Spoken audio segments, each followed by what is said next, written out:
Hello' friends, আজি আমি discuss কৰিম যদি আপোনালোকৰ তাত ৰেচন কাৰ্ড আছে তেতিয়াহ'লে আপোনালোকে চৰকাৰৰ পৰা কি কি সুবিধা লাভ কৰিবলৈ পাৰিব আৰু আপোনালোকে এই সুবিধাটো কেনেকৈ লাভ কৰিবলৈ পাৰিব তাৰে বিষয়ে আজি আমি ইয়াতে ডিছকাছ কৰিম। যদি ভিডিঅ'টো ভাল লাগে লাইক কৰিব, কমেণ্ট কৰিব আৰু ছাবস্ক্ৰাইব কৰিবলৈ নাপাহৰিব।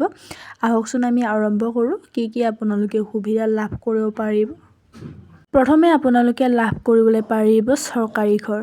যদি আপোনালোকৰ তাত ৰেচন কাৰ্ড আছে তেতিয়াহ'লে নিশ্চয় আপোনালোকে চৰকাৰী ঘৰৰ কাৰণে আবেদন কৰিব পাৰিব। আপোনালোকে চৰকাৰী ঘৰৰ কাৰণে এলিজিবল হয়।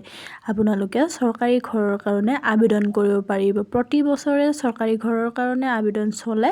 আপোনালোকে তাতে আবেদন কৰিব পাৰিব। তাৰপিছত আপোনালোকে চৰকাৰী ঘৰ লাভ কৰিবলৈ পাৰিব।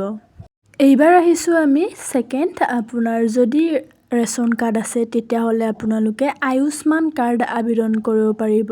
যদি আপোনালোকৰ তাত আয়ুষ্মান কাৰ্ড থাকে তেতিয়াহ'লে কি কি সুবিধা লাভ কৰিব পাৰিব আপোনালোকে 5 লাখ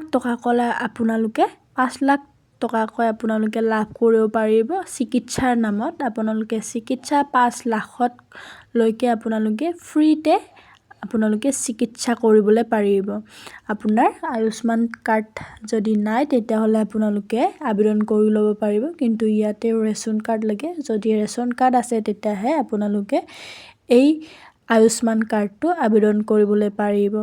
তাৰপিছত নেক্সটটো আহিছে অৰুণোদয় আঁচনি। যদি আপোনালোকৰ তাত ৰেচন কাৰ্ড আছে তেতিয়াহ'লে অৰুণোদয় আঁচনিৰ কাৰণে আপোনালোকে আবেদন কৰিব পাৰিব। অৰুণোদয় আঁচনি যোনসকল মহিলা আছে, তাৰপিছত বিধৱা আছে, সেইসকল মহিলা বা বিধৱা সেইসকলক এই অৰুণোদয় আঁচনি দিয়া হয়।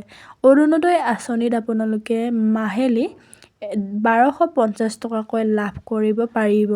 এইখিনি আছিলে। যদি আপোনাৰ ৰেচন কাৰ্ড আছে তেতিয়াহ'লে আপোনালোকে এই সুবিধাসমূহ লাভ কৰিব পাৰিব। সেইকাৰণে আপোনালোকে আবেদন কৰি ল'ব পাৰে।